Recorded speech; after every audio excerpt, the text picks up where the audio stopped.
Good evening, people. What's Yes, happening? we Hey, are trying the Skype thing. Okay. We are old and confused, and we're going to get it together. This is. Let me tell you something. Let me tell you something before we get started. My computer just crashed, and I am sick of MacBook. I'll tell you what, I'm sick of these MacBooks. I am over Apple. I'm gonna have to change all the way up. Okay, this social distancing is the worst. But of course, if everybody's tuning in, we obviously have Dr. Pamela Gurley in the house. Everybody, all right. and, And of course, we got Wheezy Wee. we have Mr. AI. Oh, we introducing each other tonight. That's what I'm talking. This is live from the corner. So let me ask y'all this: how was everybody's weekend? Starting with you, Weezy. Oh, it went so fast, I don't even know. But it was good. It was good. That's all I can Nothing say. happened. Nothing exciting. No nothing. You didn't go in grocery lines and fight I did. K2 I went to the store. animals. I went to the store Sunday, and yeah, okay. Well, last Thursday I was on a live happy hour with Dr. Pam, so that was so fun. Her cousin and her friend. Oh, they are so fun. They are so fun. We was on there last Thursday, but for the most part, everything else is a blur. It was just mommy and cook, and I'm hungry, and the kids were gone for a couple of days, so that was good. But other than laundry and reading, that's all I did. And you, Dr. Pam. the days have been bleeding into each other Mhm. because It I'm, was, I'm always teleworking. But no, just Saturday evening or Saturday night briefly, we stepped out. That was my very first time since like March 12th that I had actually went anywhere. And so we just went by a friend's house. It was less than 10. Because I was on, I had my TikTok it on. was So 12. I wouldn't tell nobody. So look, I can't be like I didn't go out anywhere, and yet I got a TikTok with us doing the whole, the Yeah, I saw whatever this is, that. little hand I clap. cannot be seen on TikTok. I already got threatened that if I'm on TikTok, it's going to be some joning going on. You dig? Like I will sacrifice a lot, but I will not be on TikTok. Though. Hey, I it's all cannot do good. TikTok. What's It's wrong with all good, TikTok? huh? What's wrong with TikTok? Man, it's just you can't be taken seriously on TikTok. Like I be doing. Hey, look, I used to do dances with my daughter, and I think it was pre TikTok, but I can't be seen on TikTok right now. Not right now. Not right now. Not in the midst of everything that's going on. I have to maintain my Mhm. professionalism, I guess, in a Boston cap. I don't know. I don't know how that works, So but yeah. so we have been honored, and yesterday I was on your live. I was on your live feed, Dr. Oh, Pamela, and you were celebrating a yes, Uh, certain milestone in your life. that's Will you right. please let everybody know exactly what you were celebrating? I mhm. was bottle popping my bottle of Top of the Moet bottle. because my Forbes feature had came out, and I felt like that it deserved celebrating. And it's surreal. And one of the good things I will also share on here is that if you Google um, Black women finance, it's the top Mhm. story. It comes up at the top trending story. Oh, how cool is that? Yeah, so that to me is special to be a part of something so just so nice and so warranted in a time frame when we're talking about the inequality gap and talking about generational wealth and who gets it, who deserves it, who does not. So it was an honor to be a part of the five well, in recognition with just five women, and I was one of the five women, so Yeah. Now, I worth remember. celebrating. Now, of course, now congratulations, of course, right? Because I was out there celebrating with you. I couldn't take a shot with you, but you know what I'm saying, I was celebrating with you. Yeah, Now, I do have boy. a question though. I do have a certain question because people want to know because if they read the article, you always mention that you are a double minority. Mhm. Please explain to everybody what that means and exactly where the double minority comes from. Okay, so I'm a woman Uh-huh. Mhm. and I'm black. Mhm. Actually, I'm multi-ethnic, so I mean, I guess I, Mhm. I have a whole mixture of stuff. But that's what really makes me a double minority is that not only am I a woman, I'm a black woman.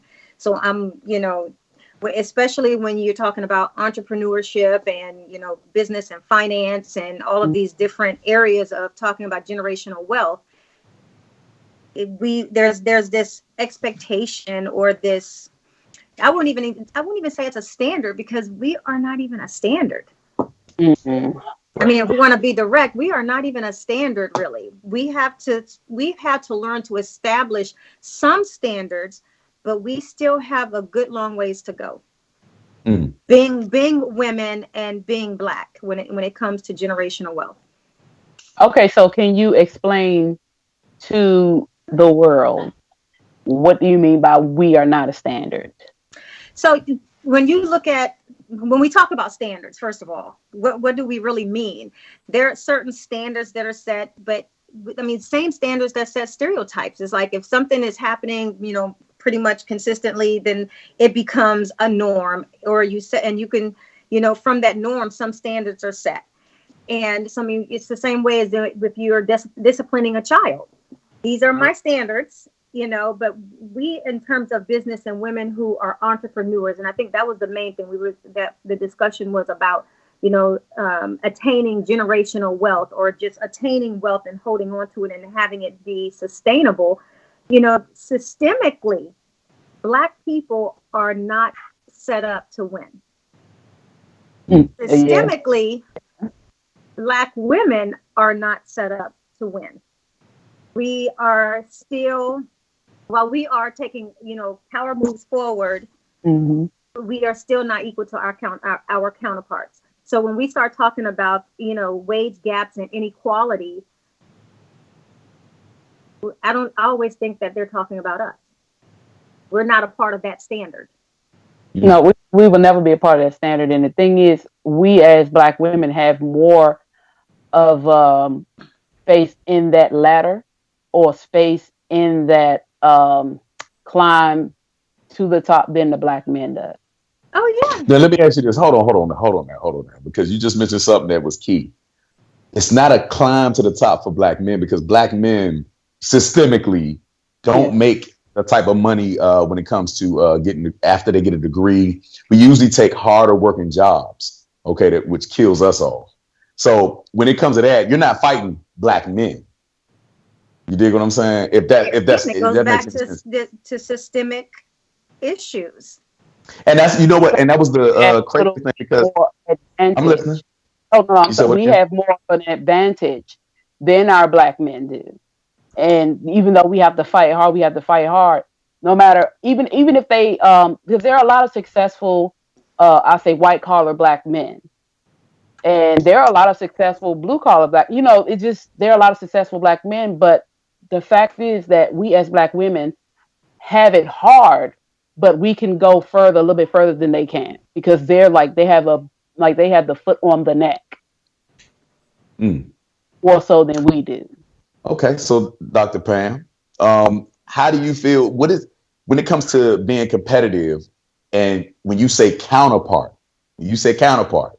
and you also say that this is systemic and it is a certain bias. I know that you said later on in the article that you can't worry about the race of a person and who deserves it, right? You can't worry about anything Correct. that a person deserves, wealth or anything, right? Correct. What is your number one nemesis when it comes to climbing the ladder as a ethnic woman or a person of color? So I don't think I have a nemesis. I'm not afraid to compete either. I'm not afraid to go after what I want. I didn't get to where I'm at because I worried about external factors. Did I feel like I'll have challenges that I'll have to face? Sure, but that's anything in life.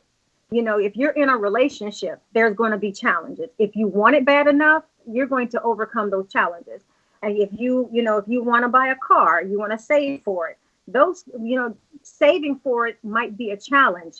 If you buy your car and you buy for all the right reasons and under the right circumstances, not to put yourself in debt or anything, but from a financially savvy standpoint, you get to the dealer and you drive a hard bargain, and you succeed and you drive off that lot, you've met those challenges. So to me, I look at life that way. I'm not going to worry about what another business is doing. I'm not going to worry about what they're trying to attain. I know what I want to attain, and levels of success is different for different people. Mm. And so somebody's level of success might not be entrepreneurship. It might just say, it might be that you're going to be that person's number one and hands down, and I'm going to do a great job. These are things that we have to, to focus on. And I also talked about in there is what we really need. I think the hard part the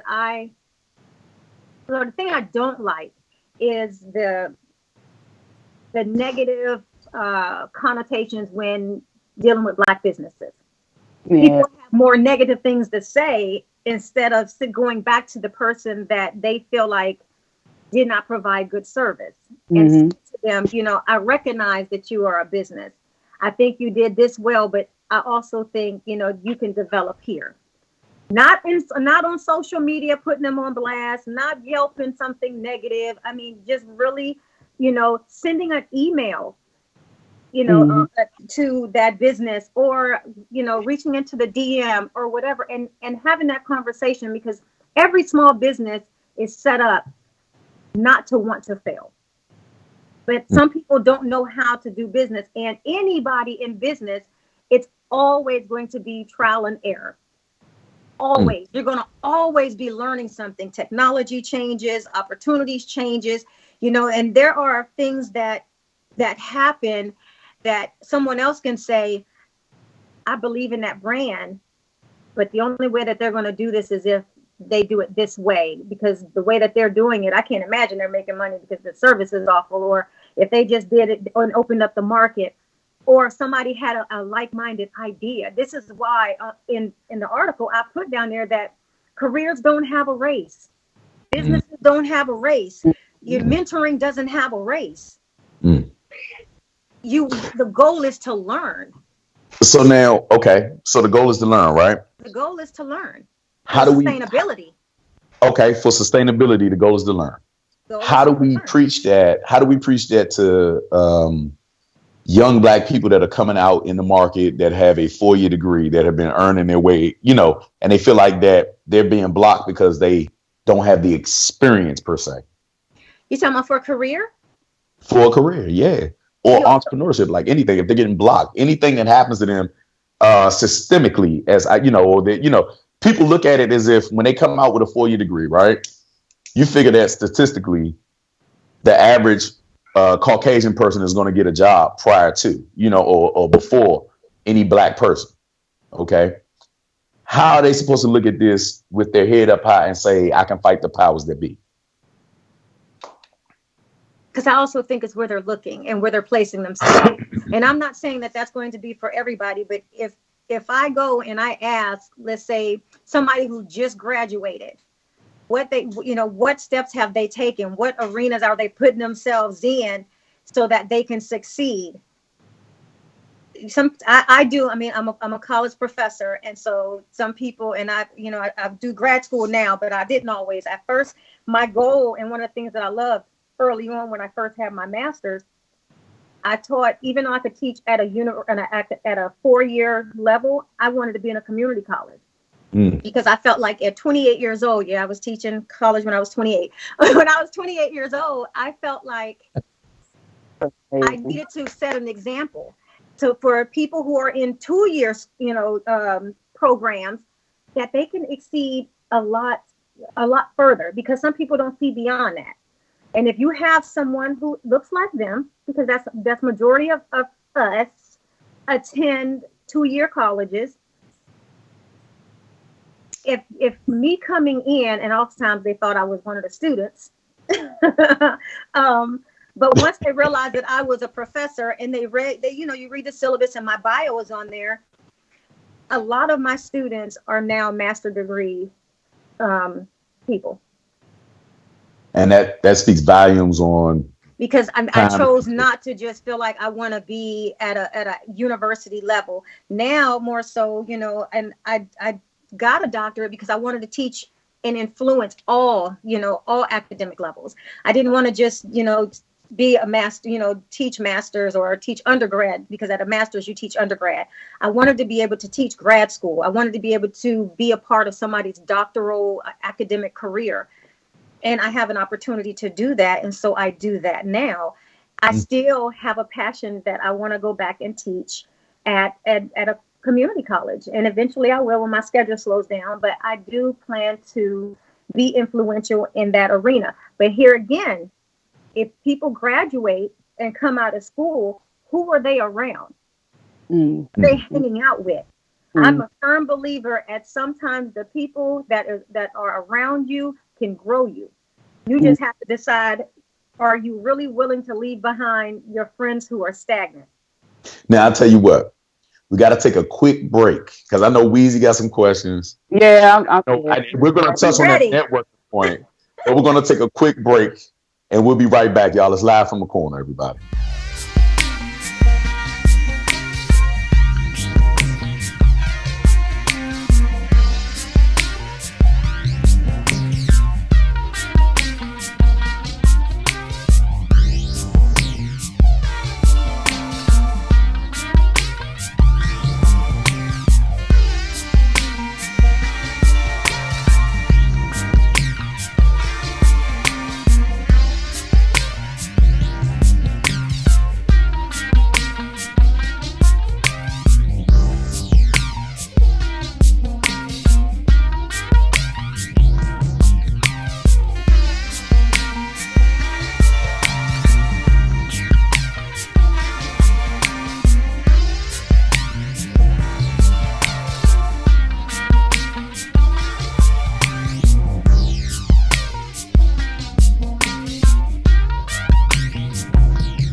Okay, welcome back, everyone. We're still with Dr. Pamela Gurley. Welcome back. Okay, so I want to get back into the oh,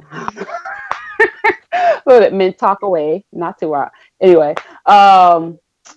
Pocahontas. Now you were suggesting that students that come out of school and they're looking for places to work, as AI was asking, you suggest they go find a different avenue instead of going like the regular route, the regular, direction that people tell you to go, to find a different avenue because you went to community college. You started teaching at community college instead of going to the 4-year college.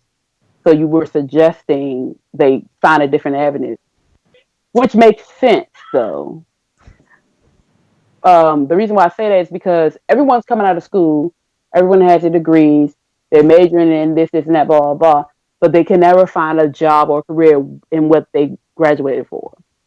So and I don't think that's necessarily taking a step down because you still had a great time and you still want to go back to teaching community college. I was just wanted to point that out that for them to try a different way. Well, mine wasn't so much that, hey, this is where I want to just stick to, because I've always been adjunct. So it's not anything that I've ever done full time. I just feel like academically, knowledge, it does not become knowledge until you can share it. Otherwise, it's just information. And Apply, so, apply yeah, knowledge. and then that's the other part. It's not about your education, it's about your application. How can you make what you learn? I mean, just like life, you have to make it applicable to real life. So I often tell my students, a book is theory. Everything that you read is theory. There's going to be some facts in there, but it's theory. How you apply it is what's going to make it useful. Because otherwise, it's just words on a page. If Mm-hmm. you can't make it applicable to your life, and I'm talking inside the field that you're in, outside the field that you look at. I started out in behavioral health. I was a psych major, and I loved that. Still, it's my passion. I just choose and felt like I just don't want it to be for me. It makes me an effective mentor. It makes me handle people differently. It's made me an effective supervisor. It's given me lots of opportunity for use in every career choice that I've had. And so I'm still using it, although that was 2 degrees ago, technically 3, but you know what I'm saying. Um, you know, but Keep that's the whole bragging. thing. Keep No, bragging. Slap her on the back. Slap her on the back. Slap her on no, the back. I'm just putting context to that. People always say I'm never working in my field, or I'm not working in my field. You learn a lot from beginning to end. So, and that's what you have to utilize. The other part is when we talked about, just putting yourself in a different place, the networking. When they say your network is your net worth, you have to put yourself around like-minded people. Now, before you continue, Yeah. you will you really go into detail about networking, because DC has a bad problem of dating and trying to ask what your career is, thinking that that's networking, or you know what I'm saying, marrying people Wait, for that network. wait, what? Seriously, we have there's a very blurred viewpoint of how you're supposed to network. So here in DC, people always complain about dating and all this stuff. And the first thing that they say is that how rude people are, because the first thing that they ask people is, what is your job? What do you do for a living? Now, explain to everybody in detail, how do you start networking in the gently, you know? That's so easy. I do it all the time. So what I typically have done, and this is one of the ways that as a business owner, and I want to network and I want to put myself in different sectors, because one of the things that I said, for sustainability, you can't start with the same mentor and ride it the whole way. You Mm-hmm. have to pick up mentors and like-minded people along the way of your succession plan. And And one, that will change as you grow in it will your change as you process. grow. It's not saying that you still won't be able to go back and still have those same people. You're just going to have Mhm. to keep adding people if you want to grow. Because after a while, if you are around a bunch of people and all of you all are doing the same thing and you can't learn from them anymore or be inspired by them anymore, you need to change your inspiration. Mm-hmm. That's true. And one way to do that, one sure way to do that, and I don't know about that whole dating thing. That's a whole different thing for me. Yeah, I'm a little confused with That's that the new way of, too. right. Okay. That's, we'll So talk about that later. I have made it a point that everywhere I have traveled, And this is why, I mean, I can attest to this because I have really good people in LA. Shout out to my LA peeps that I have met doing this exact same thing. Everywhere I travel, I go on Eventbrite. And there are lots of free connecting things. There are free classes, free trainings, free, get-togethers, or there are things with minimal cost, $10, $15, $25 for different workshops or different networking events or different things I'm just like, well, why not? I have nothing else to do, so I'm going to That go. is And so smart. no matter what city you go in, there will always be something, even if it's a sip and paint, if it's a book club that they're reading a book, or just, a book signing, or, some seminar or anything. Go. Get your ticket. Believe it or not, there's a lot of free stuff. So nobody can say it costs too much money to network. No, it don't. And you take your business cards and you take your knowledge that you learn, and you put yourself in any demographic that you want. Cheaper than that $20 to get in the club to meet somebody, right? But first of all, I'm Do not a even couple talking of about for that. dating. I'm talking about dating. I'm But genuinely then talking about if you want, people. yeah, go ahead. Yeah, but No, that's true. I'm And genuinely talking about when people who say, "Well, I got out of school and now I can't find a job," or mm-hmm, and it's like, where are you putting yourself at? mm-hmm. Who are you networking with? Who are Mhm. you going to hang out with? Who are you spending your time with? Are you actively really looking for a mentor? And sometimes we also look for mentors that do it for free. Sometimes knowledge is not free. If people making time and people know you're serious, you'll pay, even if it's just a little bit. Now, Pay for it. that's one hell of a point because we've dealt with just for the hip hop crew and all the millennials out there. A lot of them know about Master P and a man that's locked up, the rapper, my man, Oh, Kodak Black. So yeah. Kodak No, Black no. and him were supposed to meet up, and Master P said that you have to pay for my time, minimum, a minimum couple grand, and he had it, but he was unwilling to do it, and I try to encourage like some of the young rappers that come on the show. Like I have a person, a well talented talent agent that comes on, Debbie Payton. A lot of them they get turned off by the fact that they have to pay $150 or $300 just to get connected with people. You know what I mean? And her knowledge and her time is of essence. You know what I mean? We don't know how long we have on this earth. Is it? How do you break that down to them without me saying it? In layman's terms, It pays to play. it pays to play.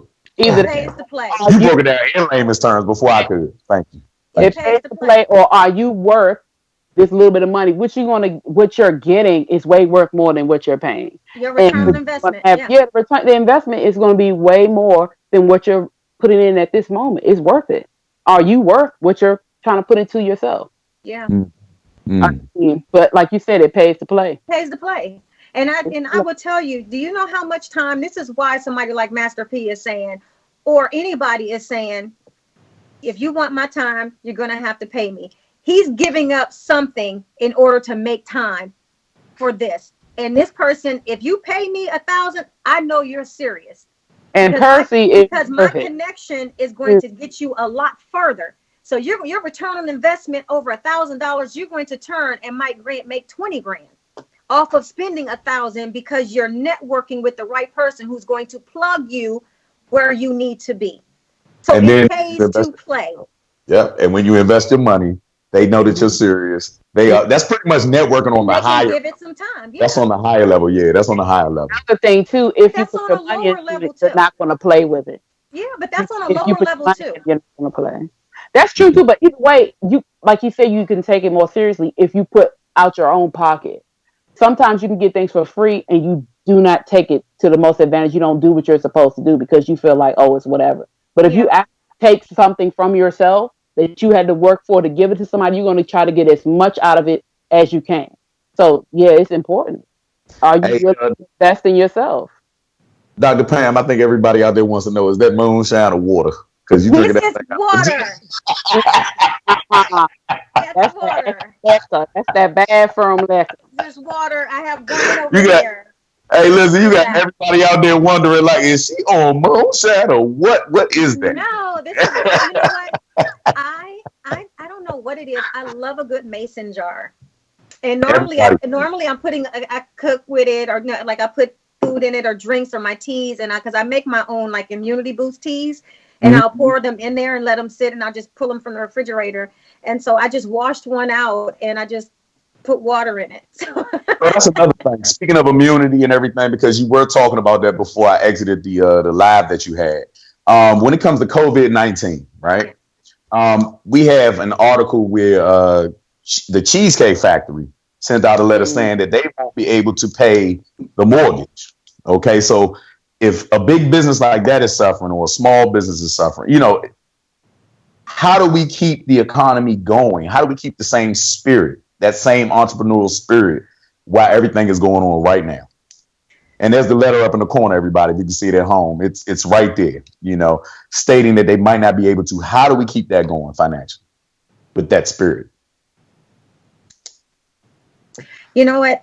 As a small business owner, as an author who still wants to sell books, I'm not even really promoting, because I think livelihood really matters right now, especially when you have over 3 million people to file unemployment.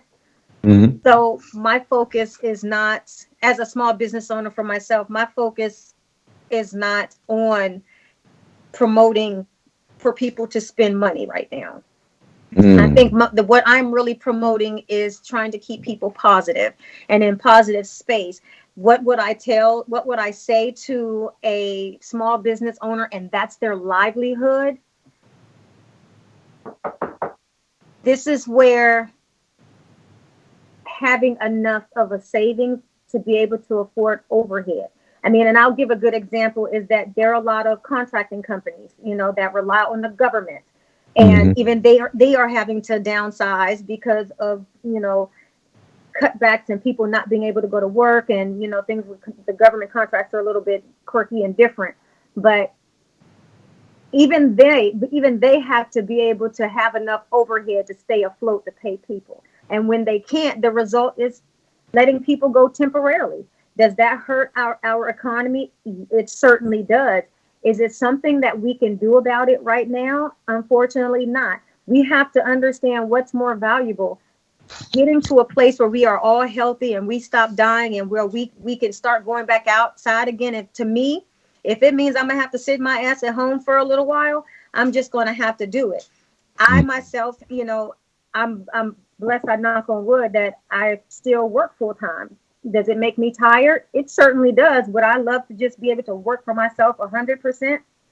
It sure does. But I know that I can't just step away unless I knew for a fact that I would be able to sustain my current level of living for 5 years if something like this happens. Wow. And so this is why I personally have not quit my main 9 to 5, is because I don't have 5 years of a savings saved up Mm-hmm. for rainy months, not days, rainy months like this. Mm. Yeah. I said to myself, okay, I have to literally gross an entire million, pay every bit of debt off, have the rest in savings before I can even walk away, because I need Yeah. that 5 year float. Because every business, not just because of the COVID-19 or coronavirus, every small business does this. Every Yeah. business does this. Every business. And if you think that it does not, Toys R Us is bankrupt right now. Um, even if you do look at investments in stocks, their stocks go up and down. They do. It's just a way and nature of the economy. So we can't operate in the mindset that what's good right now is going to be good forever. That's true. Gotcha. Even a Uh, full-time job, even a full-time 100% full-time job, if you work for the government, if you work for a contract, it does not matter. This is where we start talking about wealth management. And if you look at that Forbes magazine, put yourself in a financial course or class or with financial people, so that you can gain what you need in order to really have a viable savings account. Yeah. Gotcha. Gotcha. Because I mean, for times like this, if you get unemployment is great. But if you're living outside of your means, Yeah. unemployment ain't shit. I'm just going to tell you straight the way it is. Unemployment is not anything. And This it's is the still not value. Yeah, this to is the what you value about putting yourself around like-minded people for things that you want to know. Talk to entrepreneurs need to be honest and realistic and upfront. You look at somebody. You mentioned Master P. He I'm sure he can stop working. But in an economy like this, in his mind, he's saying, I can never go back to what I used to be. So I'm going to have to keep working. yeah. I'm going to have to teach my kids what sustainable wealth is. And Mm, believe Sustainable wealth isn't out here buying Gucci and red bottoms and fancy cars for mm-hmm. show. mm, mm. Wow. That's profound. Now, on a positive note, how did it feel to be approached by Forbes? Because you've been celebrating. How did it feel? You told us you had something big to reveal to us, but now I want to know How the long feeling. back? Yeah, I want to know the feeling. I want to know the feeling that you felt. So I will tell you initially, because I've known since December that this opportunity was coming. I didn't know when it was going to be coming out, especially with all of the COVID-19 and coronavirus really shifted a lot of stuff back. But mine, Mm-hmm. it still came out at the time that it said it was going to come out. And so I'm appreciative of that it still was able to have such an impact, especially right now when we are all struggling with how we're going to live from one day to the next in this new norm. And I'm not talking just financially, I'm just saying, period, mentally, physically, emotionally.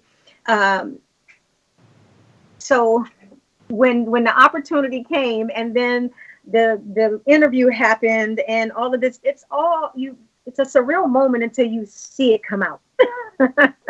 It becomes real once it hit. And I didn't even think that I would feel some kind of way about it. And yesterday I was sending it personally to people, and then I posted it, and I'm seeing this influx of stuff. But emotionally, I didn't even know how to feel. I like cried a little bit because it was, Okay. and I talked to my publicist and I told him, I was like, I'm just in here tearing up. And he was like, tears of joy, I hope. I was like, there are tears of joy, but when you work really hard and you have a voice on so many things, and then you actually see your words on paper. And I said a whole lot of other deep things when it came to that, because I'm very passionate when it comes to wealth management and the way our world looks, and being a minority and this, a double minority in business, and how I wish our community of people um, helped each other grow, especially in the small businesses. And, this is the other way, that if you are still working and you are still making money, if you are shopping on Amazon, you're not helping our community unless those stores are minority stores. Mm. Because a lot of minorities have taken big steps and leaps to become their own businesses. Shop for them, shop with them. They have families to feed too. Let's change the way that we are using our money in our community. Start feeding our community, because we could all win. Mm. Mm. Yeah, so that's how I felt when the fourth came out. It was like the timing. I can't even go out and really celebrate. I can't have a party. So that's what made me do the live. I wanted to celebrate with Yeah. people to do the live. But all day I felt a level of emotion. And I still feel, there's this gratitude, sheer gratitude, and it's forward, but it humbled me, because to me, I don't feel like enough of us make that. Mm. Okay. Not and feel like, because and my and I'm sure if Nico even hears me say this, he'll always jump on me when I always say, I'm like a nobody, no name, and he's like, stop saying that. But my voice is bigger than me. I don't know who I've influenced, and I'm not sure who connects with me and who does not. I know that a lot of people who have heard me speak talk about the power in my presence and the power of my voice. Mm. And that's all that keeps me, grounded, because I don't do this for myself. Figure. And that's why you're Mhm. going where you're going, because it's unselfish. Yeah. You're not doing it for yourself. And that's God's why you're work. going to go far. Yeah. When you do things unselfishly, we do not live for ourselves.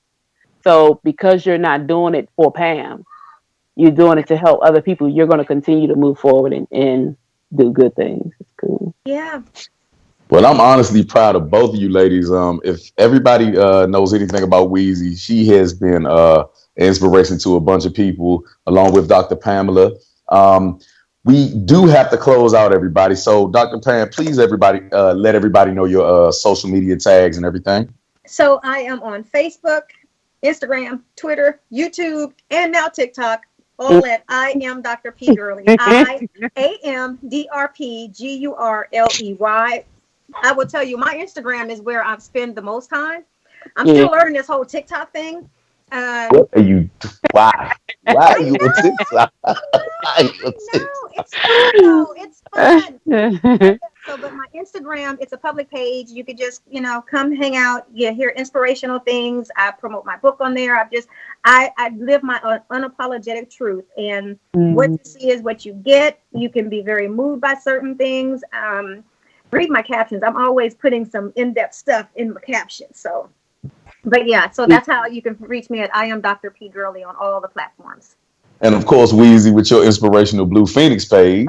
Yeah, well, you can find, well, since he mentioned that first, Blue Phoenix, the Blue Phoenix on Facebook, also Louisa Harrell on Facebook, and on Instagram and Twitter is Lovely Beautiful My 30. Also, I am reading, I did a reading on Monday, and I'm gonna do a reading Friday. Oh gosh, I can't even think, but it's a book by Sabanfu Sume, Oh, and it's about the African, basically about intimacy. So I'll be doing. I did a reading Monday. I did 3 chapters, and so Friday I'll probably do another 3 chapters. And yeah, I'm oh, doing that. Yeah. So my So page is you out all there about learning healing tantric. You and know communication. PJ listening, right? You know you got to monitor PJ, right? PJ Ryan, this joint listening. He on the hunt. He on the hunt. But go ahead. It's African spirituality and intimacy, and it's about bringing the community and bringing community back in, and also into relationship and family. So it's really cool, and I like reading. I read all the time, so I figure instead of me reading it and giving a summary, I read it to you all because a lot of people can't get to the book now. So I okay. figure I read it and then get people's inputs into the summary like that. So I'll be reading again Friday. Yeah, it's Cool. pretty I, cool. now that Okay. I know that, I have to check that You gotta go out. on the pages. I read Monday. It's on there. It's on That's there. a Okay. definite. That's a definite. I love both of you ladies. I thank y'all so much for spending time with me, man. Look, of course, we're missing Breezy Taylor, man. In lieu of a death of Mhm. his family member, we are really Oh, hurting and we are condolences. really, really, really hurting right now for him. So, look, Breezy, we miss you, man. Hey, listen, you can Yeah. find me at Red Nose 1999 on IG and Red Nose 199 on Twitter. The Red Nose stands for the Pitbull, not the clown. AI McDowell Ferguson on Facebook. And I'll see y'all later, man. And sometimes on a man truth. Don't forget about the man. Hey, look, I be trying to do the man truths, but I gotta find It's some on this inspiration for it. I page. ain't He is feeling on funny. the page. It's all good. It's live from the corner, y'all. Thank y'all so much for tuning in. Thank you.